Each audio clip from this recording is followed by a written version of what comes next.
Friends, today on my Purple Heart Stories channel, a fascinating and dynamic story awaits. Welcome to listen. Chapter 1: Return. Mike Donovan turned 35 when the past decided to return to his life. Return to crush everything he had built after returning from Afghanistan. A family restaurant inherited from his father, a happy marriage with Emily, a talented chef, and most importantly, the trust of his 14-year-old daughter, Sarah, for whom he was not just a father but also a mentor in her passion for rock climbing. He didn't know that the appearance of Uncle Frank, a man who had been presumed dead for the last 15 years, would trigger a chain of events that would turn the quiet town of Pine Ridge into a battlefield, where not only his family but also the lives of many people would be at stake. The evening at Donovan's restaurant began as usual. The old wooden clock, hanging above the bar since his father's time, had just struck 6. Mike stood near a table by the panoramic window, spreading out a worn map of local climbing routes on it. Sarah, dressed in a training suit, leaned over the map, biting the end of her pencil, a habit he had unsuccessfully tried to break for years. "Right here, Dad." She pointed her finger at a winding line on the route. "If you traverse, you can save energy before the final section." Mike smiled, recognizing his own youthful obsession with details in his daughter. Her chestnut hair, gathered in a casual ponytail, gleamed in the rays of the setting sun. He remembered the first time he brought her to the climbing gym. She was so small that the safety harness hung on her like on a hanger. Now, her muscles were trained by years of exercise, and her eyes burned with the same fire that once drove him to storm the most difficult routes. "Not a bad idea, sweetie, but don't forget about the north wind.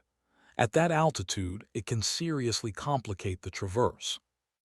The aroma of Emily's signature roast was wafting from the kitchen. His wife was preparing to present a revamped menu. He saw her weaving between the tables, elegant even in her chef's apron, giving instructions to the waiters. Her movements were honed by years of working in the best restaurants before she decided to link her life with Donovan's. At times, it seemed to Mike that she deserved more than a provincial family restaurant, but Emily always brushed aside these doubts, saying that she had found her place right here. In the far corner of the hall sat the usual group of veterans, his brothers in arms, the few who really understood what he had gone through. They gathered here every evening, leisurely sipping beer and sharing stories that only those like them could understand. Old Jim, who had lost a leg in the same battle where Mike was wounded, was, as usual, telling tales about their commander, eliciting bursts of hoarse laughter. The warm light of antique chandeliers, the smell of homemade food, the quiet conversations of visitors, all this created the special atmosphere of coziness for which Donovan's restaurant was famous. Mike glanced around the room and familiar pride filled his chest. This was his legacy, his fortress, his way of preserving the memory of his father and creating something of his own, something real. The door chime rang. At that moment, no one knew that the familiar world was about to collapse. A group appeared in the doorway, and at the sight of them, the air in the hall seemed to thicken. A tall man in an expensive suit, with him an attractive brunette and 2 burly guys, keeping slightly behind bodyguards, Mike identified without a doubt, nodding their keen glances and characteristic posture. But all his attention was riveted on the man in the suit. 15 years is a long time, but Mike would have recognized that squint anywhere. Emily, walking toward a table with a tray full of dishes, froze in place. The sound of shattering plates echoed through the hall, but no one noticed. All eyes were fixed on those who had entered. "Uncle Frank," Sarah said with her lips only, seeing for the first time the man she knew only from old photos and snippets of adult conversations. Frank Donovan walked through the hall as if he were the owner, surveying his domain. His expensive Italian shoes stepped silently on the wooden floor, polished over the years. Following him, swaying her hips, was the brunette in a figure-hugging red dress, Veronica, as she would introduce herself later. Her appearance in the provincial restaurant was like the appearance of an exotic bird in a chicken coop. "Mikey, my favorite nephew," Frank's voice rang through the hall, causing visitors to flinch. In the veteran's corner, silence instantly fell. They, like Mike, sensed the falsehood in this feigned joy. 15 years. Can you imagine? I kept thinking, what have you become? And I must say, the army has done you good. He spread his arms for an embrace, but Mike remained motionless.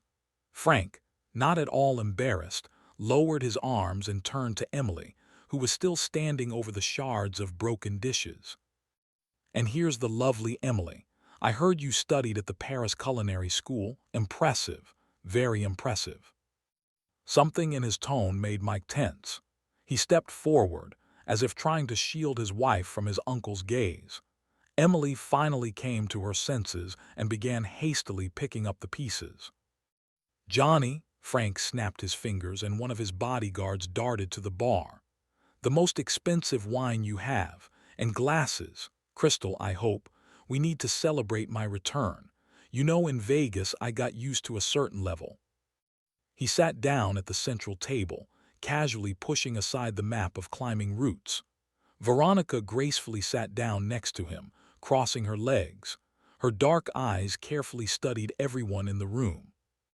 "Vegas has been very kind to me," Frank continued, adjusting his already impeccable tie. "You know how it is, the right word to the right person, a good investment here, a little favor there, and suddenly you're on the Forbes list." He laughed, but his laughter was more like the caw of a crow. "And here I see everything is the same as before. The same furniture, the same decor. Nostalgia, you know." A few blocks from Donovan's restaurant, a completely different atmosphere reigned at the Last Stand bar, owned by Jack Harris. The roar of motorcycles shattered the evening silence, causing the few patrons to flinch. A moment later, the door burst open, and 5 bikers entered the bar. Their worn leather vests were adorned with a patch depicting a snake coiled around a dagger. Leading the way was a tall man with a scarred face. An old army dog tag glinted on his chest, a mockery of everything that symbol was supposed to mean. The visitors, sensing trouble, began quietly leaving the bar. Jack Harris, wiping glasses behind the counter, placed his hand on the baseball bat hidden under the counter. "What can I do for you, gentlemen?" His voice was calm, but the knuckles of his fingers gripping the rag turned white. The man with the scar, Snake, as he was known in certain circles, smiled. That smile sent chills down Jack's spine. "They say you sell the best whiskey in town, Jack. Pour us some, and let's talk about the future, about your future." The bikers scattered around the bar, as if preparing for a fight. One of them locked the front door and flipped the open sign to closed. A feeling of impending doom hung in the air. Closer to midnight, when the last visitors had left Donovan's, Mike remained alone in the dimly lit hall. He mechanically wiped the tables, but his thoughts were far away. Frank's appearance had turned something over in his soul, like a stone disturbing the calm surface of a pond. The sound of footsteps made him turn around. His uncle stood in the doorway without his entourage, but no less dangerous because of it. "Nice place." Frank ran his finger along the wooden panel as if checking the quality of the finish. "Your father always knew how to create an atmosphere. It's just a shame he didn't know how to count money." Mike straightened up, feeling his muscles tense. "What do you want, Frank? Why did you come back?" "Oh, Mikey, still so straightforward." Frank sat down in a chair, crossing his legs. "You know, the city has changed a lot over the years. New opportunities have appeared, new prospects. I thought, why not come home, help the family, so to speak." "Help?" Mike gave a bitter laugh. "How you helped back then, running away with the hospital money." A shadow crossed Frank's face, but he quickly recovered. "Old history, nephew. I prefer to look to the future. And by the way, about the future." He took an envelope from his inside pocket. "Here's a sum 10 times the real value of this diner. Sell me the restaurant, Mikey. The easy way." Mike didn't even look at the envelope. "This restaurant is not for sale to anyone ever." "Everything is for sale, nephew. It's just a matter of price, and methods of persuasion. Frank got up, straightened his jacket. "Think about my offer. I really want to help from the bottom of my heart. Family, after all." When the door closed behind Frank, Mike stood in the dark for a long time, looking at the old photographs on the walls. One of them showed his father smiling, holding the keys to the newly purchased restaurant. Next to him stood a young Frank, and even then his eyes revealed a thirst for more. The next morning, Emily, sorting through the mail in her office, noticed an envelope with no return address. Inside was an old photograph, and the sight of it took her breath away. The picture showed her, very young, kissing a young Frank Donovan in front of a Parisian cafe. The photograph was accompanied by a note with the address and time of a meeting, written in a familiar, sweeping handwriting. Emily's hands trembled as she lit a match. The flame quickly devoured the photograph, turning the past into ashes, but the written address had already been imprinted in her memory. For the past 15 years, she had diligently buried the memories of that time, of her naivete, of how she had mistaken ostentatious generosity for sincerity. Now the past had returned, threatening to destroy everything she held dear. That evening, Mike looked into the back room for a box of napkins. The sound of voices made him freeze. In the dim light, he made out two silhouettes. Emily and Frank were standing too close to each other. Frank's hand rested on his wife's waist, and a moment later, their lips met in a kiss. Emily didn't resist. Mike silently backed away toward the exit, feeling everything inside him turn to ice. 15 years of military training helped him restrain himself, not to do anything stupid. But when he was already at the door, he noticed Frank's gaze. He had seen everything. And the smirk on his face spoke louder than words. This is just the beginning. Chapter 2: Escalation. The morning was bleak. Fog swirled over the streets of Pine Ridge, turning the familiar outlines of houses into blurred silhouettes. Mike was driving down the deserted streets in his battered Ford when a call came over the police radio, which he had kept on since his time in the Army. All patrols. Code 187 murder at the last stand bar. Possible suicide. He abruptly turned the car around, feeling a chill inside. Jack was not just the owner of the bar across the street. He was the only one who supported Mike when he returned from Afghanistan with shrapnel in his shoulder and nightmares that woke him up in a cold sweat. It was Jack who helped him cope with panic attacks, taught him to trust people again. When Mike arrived at the bar, a small crowd had already gathered there. Police tape fluttered in the wind, reflecting the red and blue flashes of the flashing lights. Sheriff Tom Hendricks, an old friend of Mike's father, stood on the porch, grimly watching the corpse that paramedics were preparing to load into the car. "Don't come any closer, son," Hendricks tried to stop him, but Mike had already slipped under the tape. Jack lay behind the bar counter, where he had spent the last 20 years of his life. The hunting rifle, from which he had supposedly shot himself, lay nearby. But Mike immediately noticed the inconsistencies. Jack was left-handed, and the shot had hit his right temple. Traces of a struggle had been hastily masked, but military experience had taught Mike to notice such details. "This isn't suicide, Tom," he said quietly to the sheriff. "Jack would never do that. His daughter was supposed to come next week from college." "I know," Hendricks replied just as quietly, "but there's no evidence. The fingerprints were professionally wiped off. There are no witnesses. It looks damn like the work of professionals." No sooner had Jack's body been taken away than two men in expensive suits appeared at the bar. They businesslike produced papers confirming the purchase of the establishment due to the bankruptcy of the owner. Mike recognized the handwriting of Snake and his gang. They had done the same thing to other establishments in the neighboring town. The second scene unfolded in his own restaurant a few hours later. Emily was waiting for him in the empty hall, nervously twisting her apron. Her usually confident hands were shaking, and tears were in her eyes. "We need to talk," she said, and Mike felt everything inside him constrict. He silently nodded at a chair, himself remaining standing. A military habit, Always keep the opponent in sight, even if that opponent is your own wife. I have to tell you about Frank, Emily began, avoiding his gaze. It was 15 years ago when I was studying at culinary school. I was young, stupid, and full of ambition. Frank appeared as the answer to all my dreams, a successful businessman who saw talent in me. He paid for my studies, took me to expensive restaurants, showed me the world I had only read about in magazines. She paused, gathering her strength. Mike stood motionless, only his jaw muscles moving. We had an affair. Short-lived, only a few months. Then he disappeared, he just stopped answering calls. And a year later I met you and realized what real love is, what real relationships are. Why now? Mike's voice was hoarse. Why are you telling me this now? Because he's back. And I'm afraid, Mike, afraid of what he might do, of what he has on me. Mike slowly exhaled.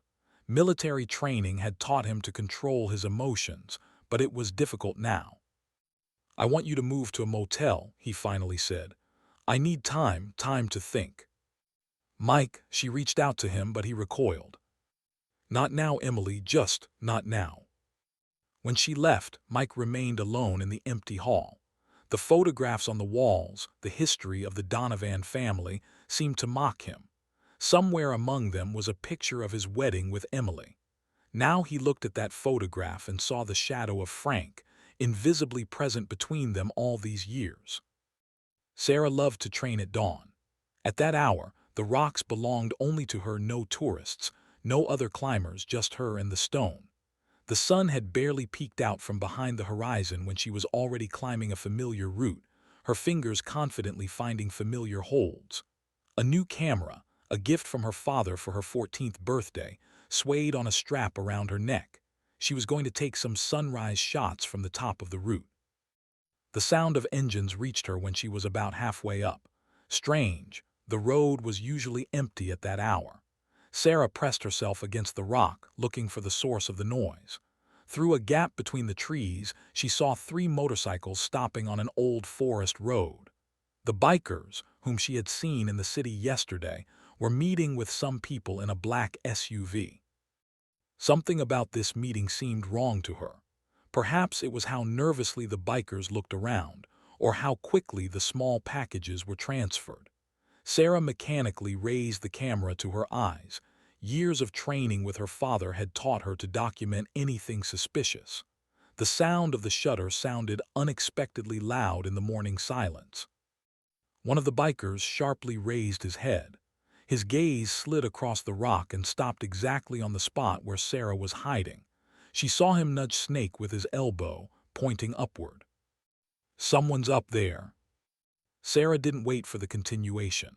With a jerk, she pulled herself up, threw her leg onto a small ledge, and began climbing quickly, no longer caring about insurance. Shouts and the roar of engines came from below. She knew these rocks like the back of her hand, but she had never had to climb so fast. The bikers split up. 2 raced up the road, bypassing the rocks. 2 remained below. Sarah reached the top and, without wasting time, ran along a barely noticeable path, one of those that she and her father used during training. Branches cracked behind her. The pursuers had also climbed up. Stop, you little brat. Just try deleting those photos. Her heart was pounding somewhere in her throat as she took out her phone on the run. Her father always said, in a critical situation, call first, then think. Cold fingers slid across the screen as she tried to dial the number. Come on, she whispered, jumping over a fallen tree. The dial tones on the phone seemed endless. Sarah, her father's voice, calm and collected, sounded like salvation. Dad, they're chasing me. I'm on the Eagle Trail, they. The phone slipped from her sweaty fingers when she slipped on the dew-covered stones. Sarah managed to roll aside a moment before a biker's heavy boot landed where her hand had just been. Got you, little bird. Mike drove the car along the mountain road, pressing the gas pedal to the floor.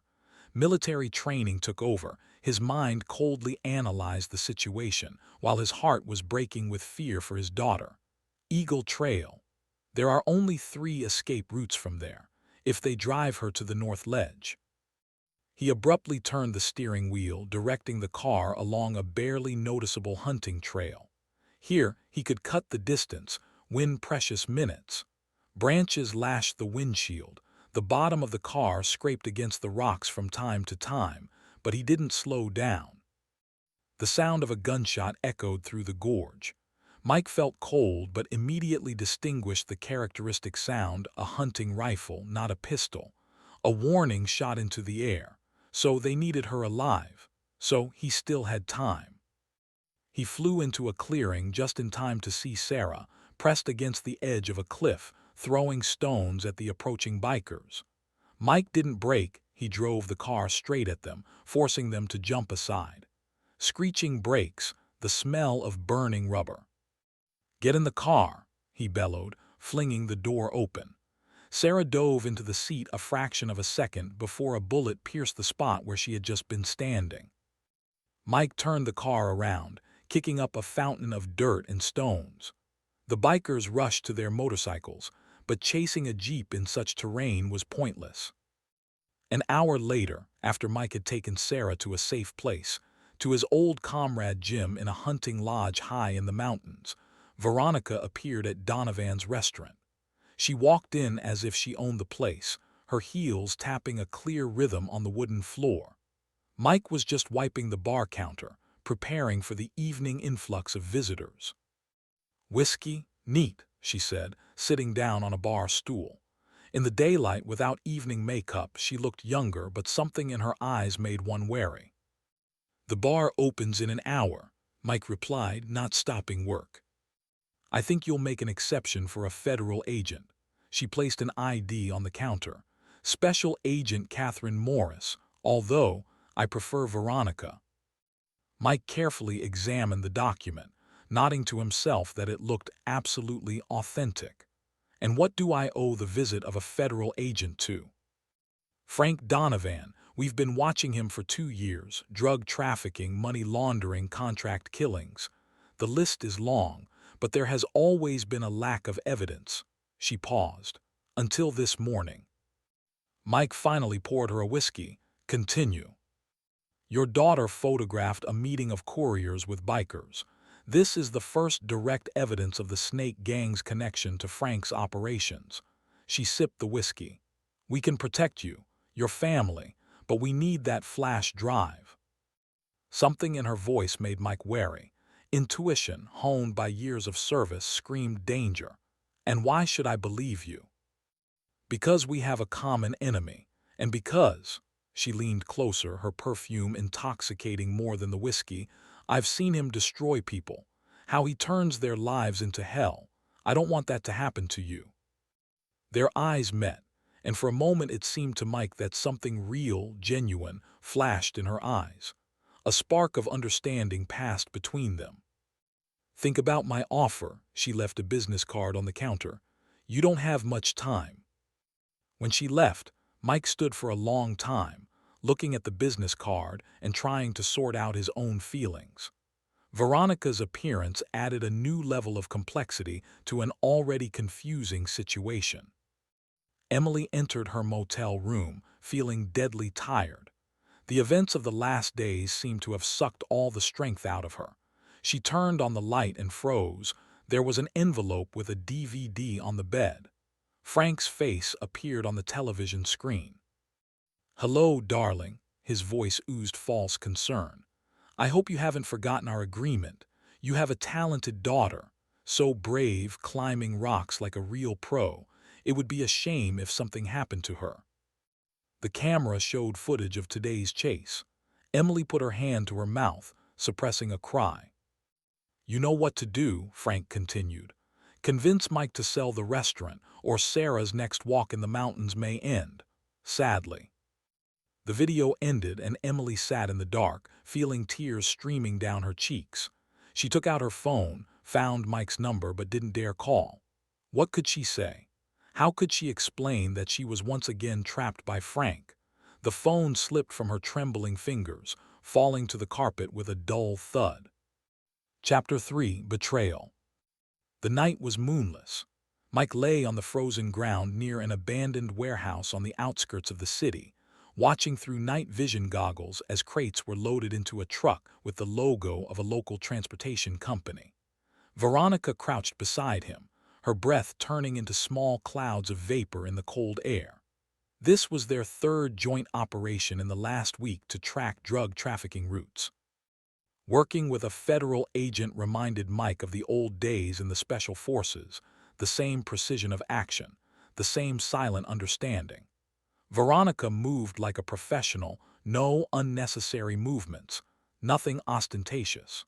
Looking at her now, in a tactical suit and with a pistol on her hip, it was hard to believe that this was the same woman who had appeared in his restaurant in heels and an evening dress. "Third truck in a week," she whispered, not taking her eyes off what was happening below. "They're ramping up. See the numbers on the boxes. The same ones were in the documents we found in Jack's bar after his death." Mike nodded. The puzzle was gradually coming together. Frank used a network of restaurants and bars as cover for distributing drugs. Each establishment bought by the bikers became a new point in this network. His own restaurant was the last uncontrolled place in the city. "Look," Veronica touched his shoulder. A black SUV appeared below, the same one that Sarah had photographed in the mountains. A man in an expensive coat got out. Even from a distance, Mike recognized his uncle's gait. "Looks like your relative decided to personally supervise the shipment." Veronica took out a camera with a telephoto lens. "This is exactly what we need, a direct link between Frank and—" She was interrupted by the sound of approaching motorcycles. Snake's bikers, about 10 of them, surrounded the warehouse along the perimeter. Professional security, not like ordinary thugs. Mike noted how they took up positions, blocking all escape routes. Military training. "We need to leave," he whispered. "They've started changing the patrol pattern. It's going to get hot here soon." They carefully crawled back, dissolving into the darkness. Veronica stopped from time to time, taking pictures. When they finally reached the car parked a mile from the warehouse, she smiled triumphantly. "With these photographs and your daughter's testimony, we have enough evidence for an arrest warrant. Game over, Mike. We got him." Mike started the engine, feeling a growing anxiety inside. Something was wrong. Everything was too smooth, too simple. Over the years, he had learned to trust this feeling. A surprise awaited them at the restaurant. The front door was ajar, although Mike clearly remembered locking it. The lights were on inside. The first thing he saw upon entering the hall was overturned furniture and broken dishes. Emily's chef's jacket, stained with blood, lay on the bar counter. "Oh my God," Veronica gasped. Mike rushed to the kitchen.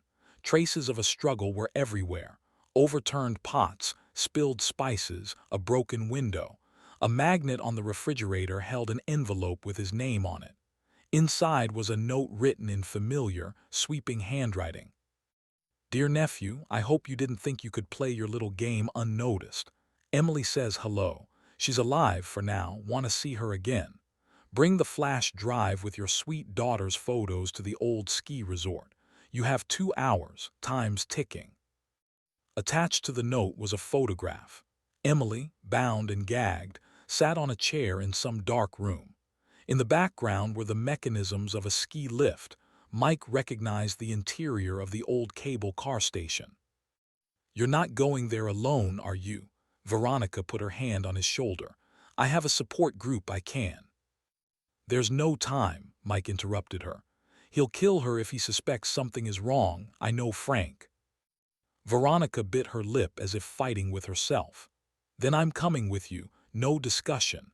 You saved my life during the raid on the warehouse, remember? Now it's my turn."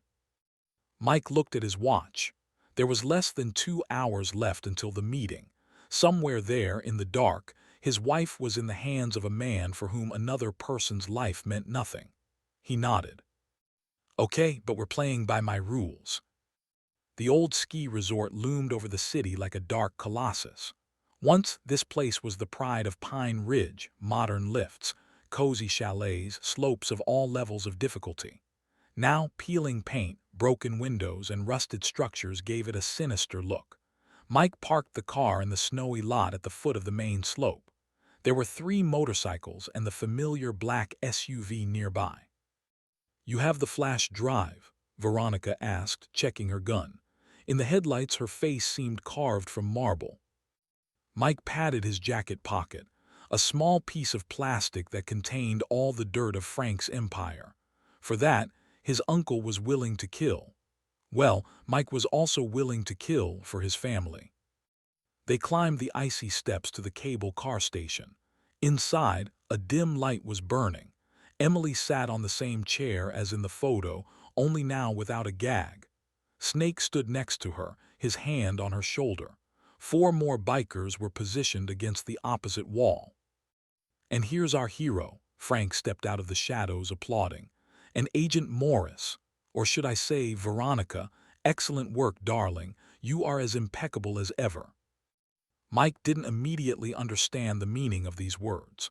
But when the cold barrel of a gun pressed against the back of his head, everything fell into place. "Sorry, Mike," Veronica's voice sounded almost sincere. "Nothing personal, just business." "How many years have we been working together?" Frank put his arm around Veronica's waist as she approached him. 10, 15. And every time the same story, a gullible hero, ready to save everyone and everything. They are so predictable. Emily twitched in her chair, trying to say something, but Snake tightened his grip on her shoulder. A fresh bruise was swelling on her cheek. "I've been waiting 15 years for this moment," Frank continued, packing the room. "You know what's funny? When I stole the money to build the hospital, no one even suspected deception. Everyone thought I had died in that accident.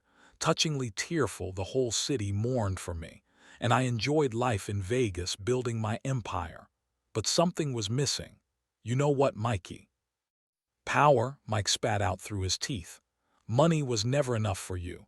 You needed to prove that you could break anyone." "You're smarter than you look," Frank laughed. "Exactly. This pathetic little town, your father with his high moral principles, all this provincial virtue. It made me sick. Now it's time to turn it into what it should be, a profitable business. A small but important part of my empire. And you think you can just walk away like that?" Mike slowly turned, looking for weaknesses in the positions of his opponents. "After everything you've done?" "Oh, nephew, I've already left. You just don't realize it yet." Frank took out a gun. The flash drive on the floor, slowly. Mike put his hand in his pocket. At that moment, the roar of engines came from outside, but not motorcycles.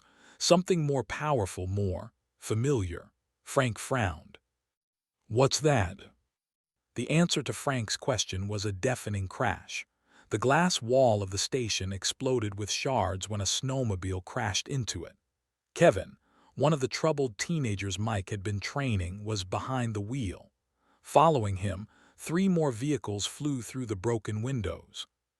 "What the hell?" Veronica turned around, pointing her gun at the uninvited guests, but it was too late. Figures in ski masks poured out of the snowmobiles, Mike's students, the same troubled teenagers that everyone in town had written off. But now, in tactical vests and with paintball guns loaded with pepper balls, they looked like real special forces. Mike took advantage of the momentary confusion and dived behind the nearest column. The first pepper ball hit Snake right in the face, causing him to release Emily. The second overtook one of the bikers. The air filled with screams and acrid smoke. "Kill them," Frank shouted, firing blindly. "Kill them all." But his people were already disorganized. The teenagers acted exactly according to the plan they had been practicing for the last few days in the abandoned warehouse.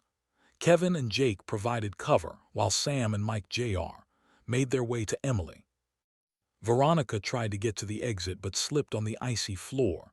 The gun flew to the side. Mike intercepted her, twisting her arm behind her back. "Nothing personal, just business," he hissed in her ear with her own words. Frank, seeing that the situation was getting out of control, rushed to the back door. But there he was already expected. Peter and Alex, twins whom Mike had literally pulled out of a street gang, pointed their guns at him. "Don't even think about it, old man," Peter said, and there was steel in his voice. "We are no longer those scared kids from the street." The bikers, blinded and suffocating from the pepper balls, one by one fell to their knees, raising their hands. Snake, wiping his tears, looked at Mike with some strange respect. "Damn good plan, Sergeant. Too bad we're on different sides." Sirens sounded outside. Someone from the locals had called the cops, hearing the shots. Frank, cornered, laughed hysterically. "You think you've won? This isn't the end, nephew. I have people everywhere. I'll be free in a week, and you—" He took out a small remote and pressed the button. "And you'll bury your little heroes." Something rumbled in the depths of the building. Mike felt cold, recognizing the sound of a cocked detonator. "Everyone out," he shouted, "quick." The teenagers, showing training, organizedly moved toward the exit, covering each other. Mike and Emily were the last to leave the room. When they were already at the door, the first explosion shook the foundation of the building. "Mike," Emily cried, "Frank." Turning around, he saw his uncle, taking advantage of the commotion, disappearing on the service staircase leading to the roof. The second explosion collapsed part of the ceiling. "Go with the kids." Mike handed Emily over to the trembling guys. "This is between me and him." And he rushed into the smoking building, jumping over debris, feeling the floor shaking under his feet. Somewhere up there, the final showdown with the man who had destroyed his family awaited him. This time, only one of them would come down. Chapter 4, Finale. The wind was picking up, bringing heavy snow clouds from the mountains. In the light of the floodlights installed around the perimeter of the ski resort, the snowflakes seemed like silver sparks. Mike stood in front of a group of his students in an abandoned technical room at the foot of the mountain.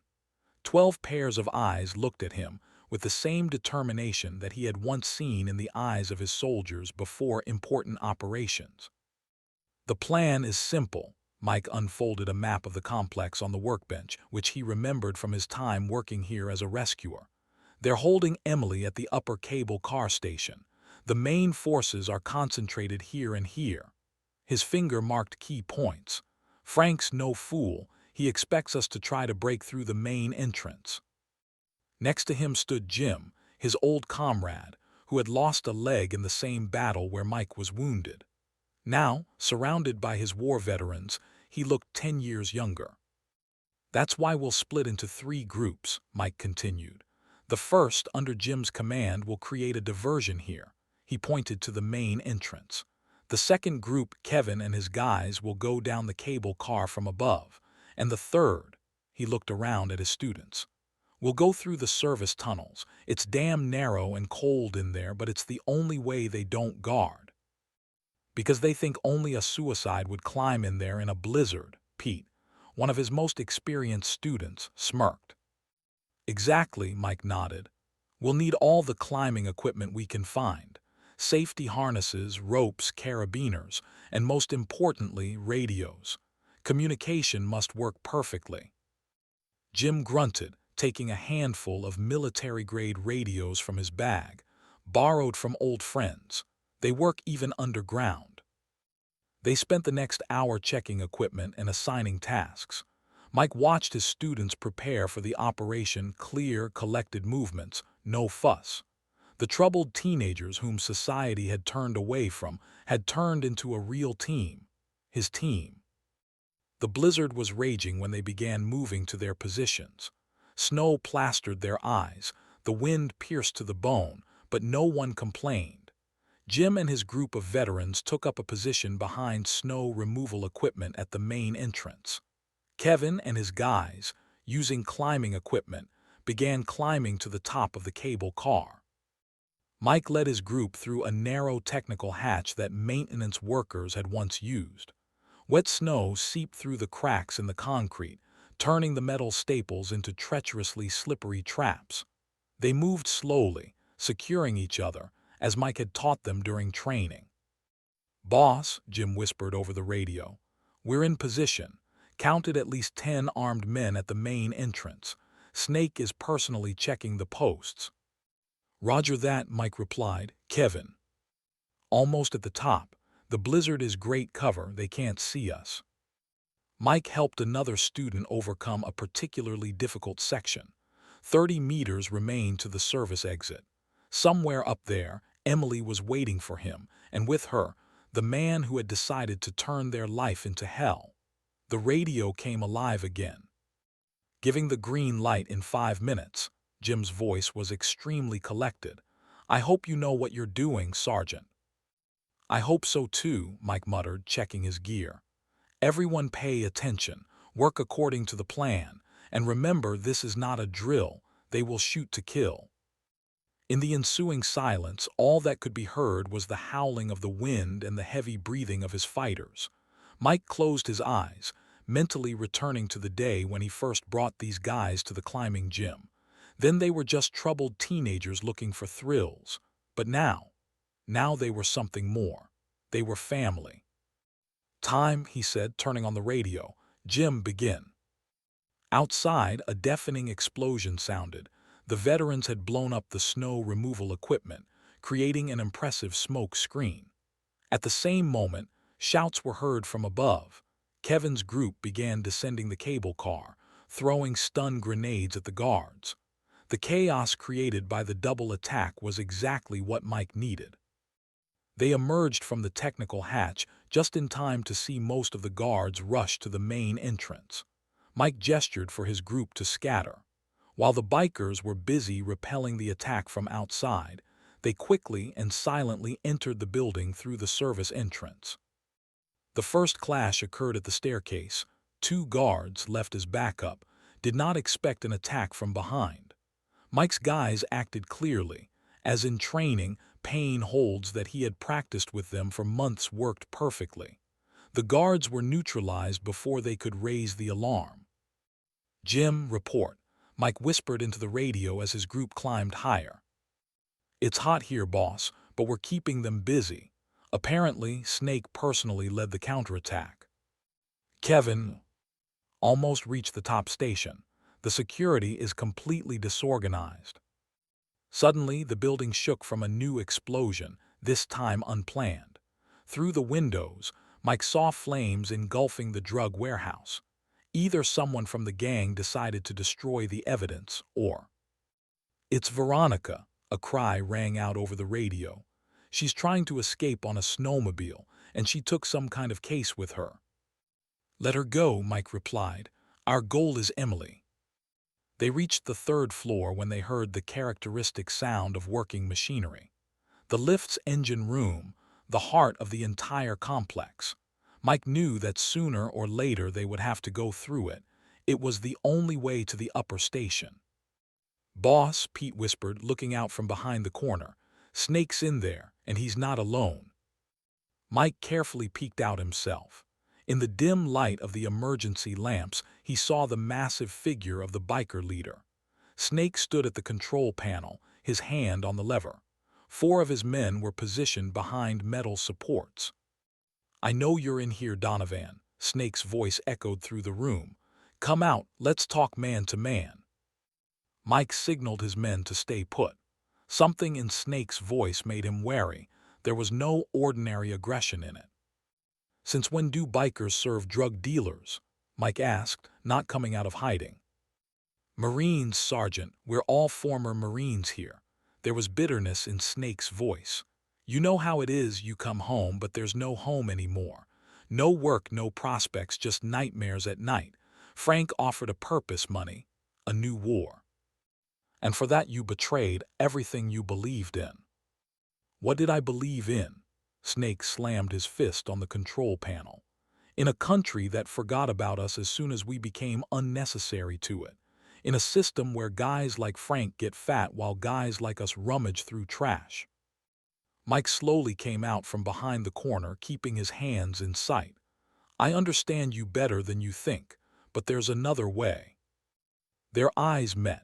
In Snake's eyes, Mike saw the same weariness that had haunted him after returning from Afghanistan.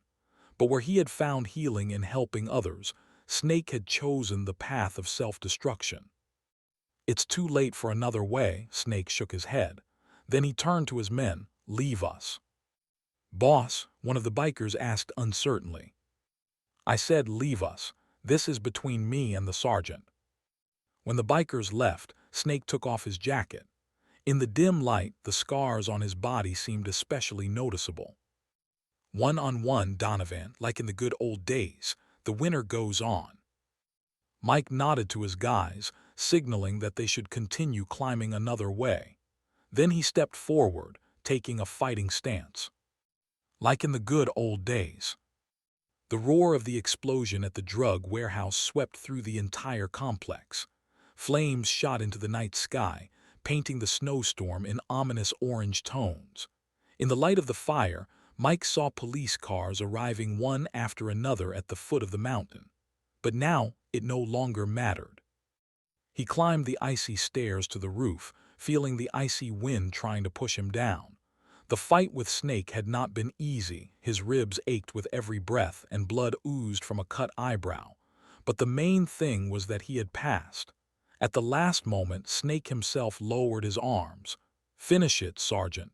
Enough deaths." The door to the roof was ajar. The snow had managed to sweep a small drift on the threshold. Mike cautiously peeked out. Frank stood at the very edge, holding Emily by the throat. The wind was whipping his once perfect suit, turning the elegant businessman into a caricatured semblance of himself. "And here's our hero," he shouted through the howling blizzard. "Not another step, nephew, or your beautiful wife will get acquainted with the law of universal gravitation." Mike slowly came out onto the roof, keeping his hands in sight. Ice crunched under his feet. There were no more than 20 steps to the edge of the roof, but each of them could be the last, both for him and for Emily. "It's over, Frank," he said, trying to keep his voice calm. "The police are below. Your men are surrendering. Veronica betrayed you and ran away with the money. Let Emily go and we can solve everything like civilized people." "Civilized people," Frank laughed hysterically. "You were always so righteous, Mikey, just like your father. He also liked to talk about morality, about honesty. And what about himself? He died in poverty, leaving you this pathetic diner." "He left me something more." Mike took another step forward. "He taught me what it means to be a man, something you never understood." "Oh, I understand perfectly what it means to be a man." Frank squeezed Emily's throat harder. She cried out softly. "It means taking what you want. It means being strong. And you're all just trash under my feet." It was at that moment that Emily did what Mike had taught her many years ago, sharply threw her head back, hitting the back of her head exactly on Frank's nose. His grip loosened, and she jerked to the side. Mike rushed forward, but Frank managed to pull out a gun. 2 shots rang out almost simultaneously. Mike felt a bullet burn his shoulder. Frank staggered. The second bullet, fired by one of Mike's students from a neighboring roof, hit him in the leg. He stumbled, losing his balance at the edge. Mike, overcoming the pain, rushed forward and managed to grab his uncle's hand a moment before he fell down. "Hold on," he shouted, feeling his feet sliding on the ice. Frank looked up, and in his gaze Mike saw something he had never noticed before: fear. Real, animal fear of death. And then Frank smiled. That same smile that he had smiled 15 years ago, leaving town with the stolen money. "Goodbye, nephew," he said, and unclenched his fingers. Mike watched helplessly as his uncle's body disappeared in the swirling snow. Screams were heard somewhere below. The police had noticed the fall.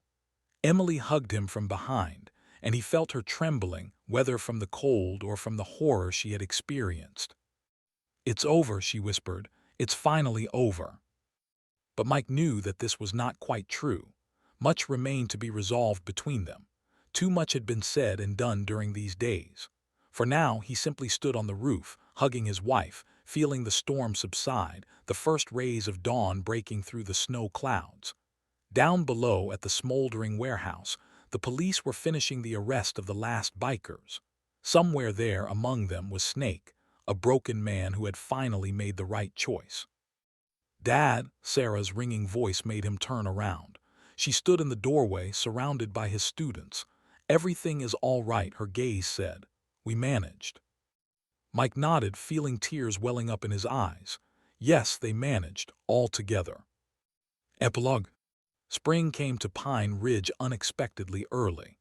The snow on the slopes began to melt, exposing last year's grass, and there was that special smell of awakening nature in the air, which cannot be confused with anything else. Meltwater dripped from the roof of Donovan's restaurant, drumming on the new visor of the porch. Mike stood at the window of his office, watching Sarah conduct a training session with a group of beginners at a small climbing gym that they had built in the courtyard of the restaurant. Her movements were confident, precise, a real instructor. A gold medal from the state climbing championship glistened on her chest. She had won it 3 weeks ago, and Mike still remembered how her voice trembled when she thanked her father from the stage for everything he had taught her. On the wall in a frame hung a newspaper article, "Heroes of Pine Ridge: How a Group of Troubled Teenagers Saved the City." The journalists embellished the events of that night somewhat, but they captured the main thing correctly: the city had changed. The rehabilitation program through alpinism, which Mike launched after those events, received federal funding. Now troubled teenagers were brought to him from all over the state. The chime of the front door rang. Emily entered with a basket of fresh vegetables. She now bought food only from local farmers. Their eyes met, and Mike felt a familiar pain in his chest. After that night, they had not been able to piece together what was broken. Too much unsaid remained between them. Too deep was the wound of betrayal. They continued to work together for the sake of their daughter, but now lived separately. Emily rented an apartment in the city center, a couple of blocks from the restaurant. "I finished the new menu," she said, placing a folder on the table. "There are some dishes that your veterans will like." Mike nodded. The restaurant continued to be a meeting place for former soldiers, only now they often came with their families. Jim even organized weekly support group meetings. They gathered in a separate room after closing. Snake was sentenced to 5 years, not so much, considering all the circumstances. Mike visited him in prison. They talked about the war, about returning home, about how difficult it is to find your place in civilian life. Snake asked that, after his release, Mike take him into the program to work with troubled teenagers. "Maybe I'll save at least someone from my mistakes," he said then. Veronica was never found.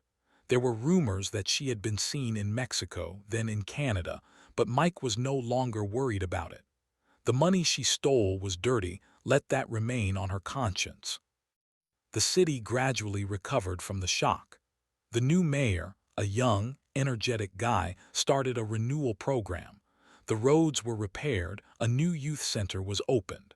The old ski resort was bought by a large company. They promised to open a modern resort by next season. "Dad," Sarah's voice pulled him out of his reverie. "Come here, I want to show you something." Mike smiled and headed for the exit. At the door, he hesitated for a moment, glancing at the photograph of his father. "You were right, Dad," he thought. "The main thing is to remain human." The sun was warming already, quite like spring. At the climbing gym, Sarah was demonstrating a particularly difficult element to beginners. Mike recognized this trick. He himself had taught it to her once a long time ago. Life went on, and there was much more good in it than bad. You just needed to remember that. Somewhere in the distance, thunder rumbled, a spring storm was approaching. Mike took a deep breath of the humid air and strode towards the climbing gym. His students were waiting for him. If you enjoyed this story, please support the author with a like, subscribe to the channel, and share your emotions in the comments. Thank you.